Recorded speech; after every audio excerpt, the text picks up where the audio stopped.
Hello বন্ধুরা, সকলকে নমস্কার। সকলকে সুন্দর অঞ্চলে স্বাগত জানিয়ে আমি আজকে আরেকটা রেসিপি তৈরি করছি। বন্ধুরা, আজকে আমি করবো কুমড়ো ভাজা। তো কুমড়ো ভাজাটা আমি প্লেনভাবে ভাজবো না, এটা একটু মশলা দিয়ে ভাজবো। তো সেটা আমি কীভাবে ভাজছি সেটা দেখুন। এটা কুমড়ো ভাজাটা, কুমড়োর পকোড়াও বলা যায় এটাকে। এখানে দেখুন আমি এখানে নিয়েছি লঙ্কার গুঁড়ো, জিরের গুঁড়ো,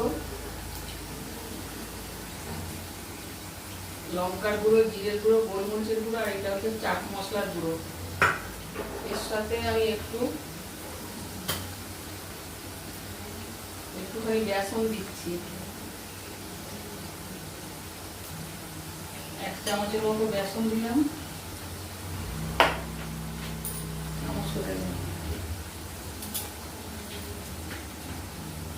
আর এতে দেব এই যে কুমড়োটা ভাজবো। নুন আর হলুদ কুমড়োয় মাখানো রয়েছে, তাই এখানে আর নিয়ে নিই নুন হলুদ। এর সাথে এটা মাখতে নেব।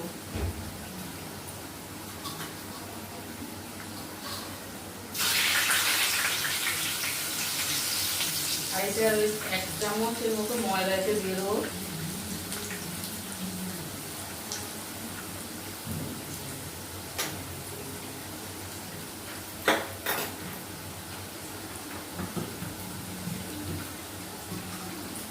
এর মধ্যে নুন হলুদ মাখিয়ে রেখে দিয়েছিলাম মিনিট 5-7 আগে। এইবার ওর মধ্যে এগুলো মাখিয়ে নিচ্ছি।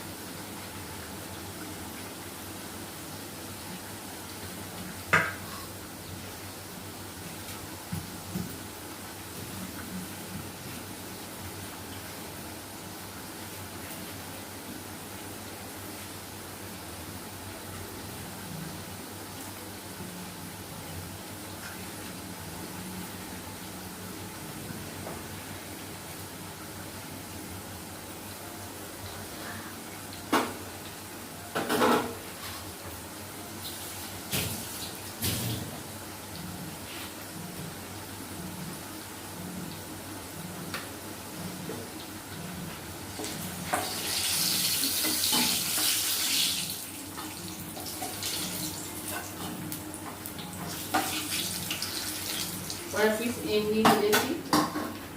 এবার এইগুলো ভাজবো। তেলের মধ্যে দিয়ে দিচ্ছি।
এইভাবে ভাজলে ভালো টেস্টি হয় বন্ধুরা, আপনারা খেয়ে দেখবেন।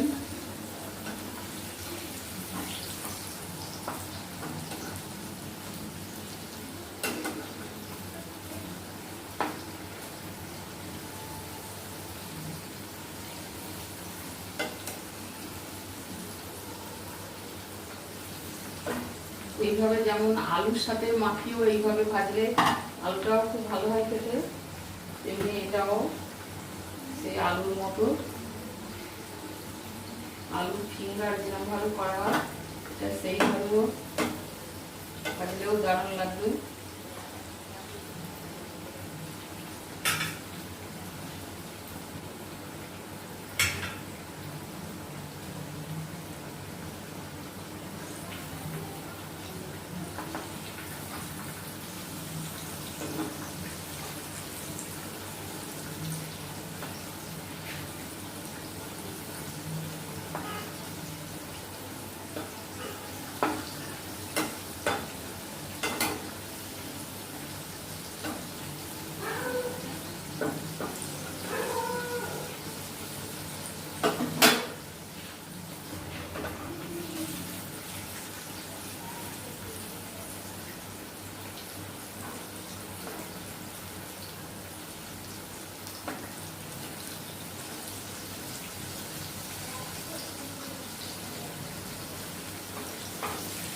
সব সেদ্ধ হয়ে গেছে,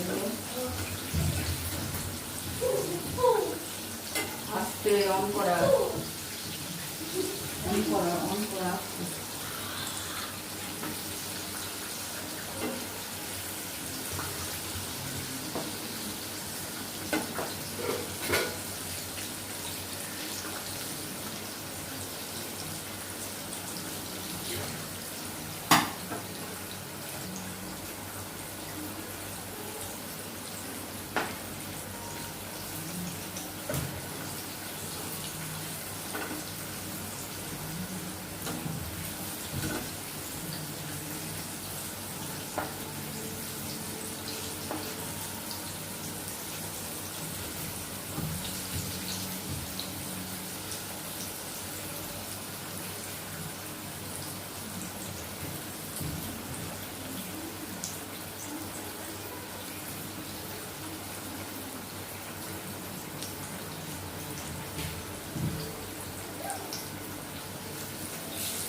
ভাজাগুলো সব হয়ে গেছে, এবার তুলে দিচ্ছি।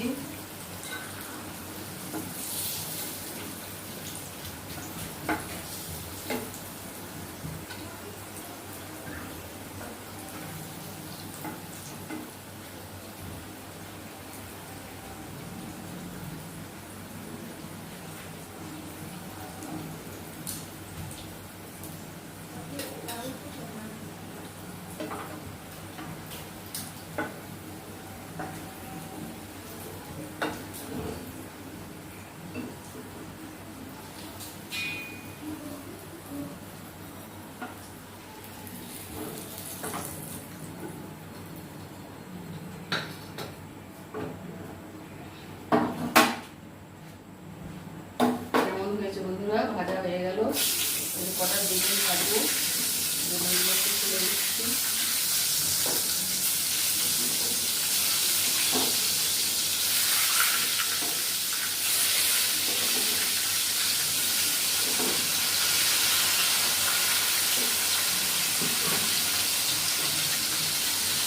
বন্ধুরা কেমন হয়েছে, একদম ওটা খসা করছে আর ভেতরে নরম।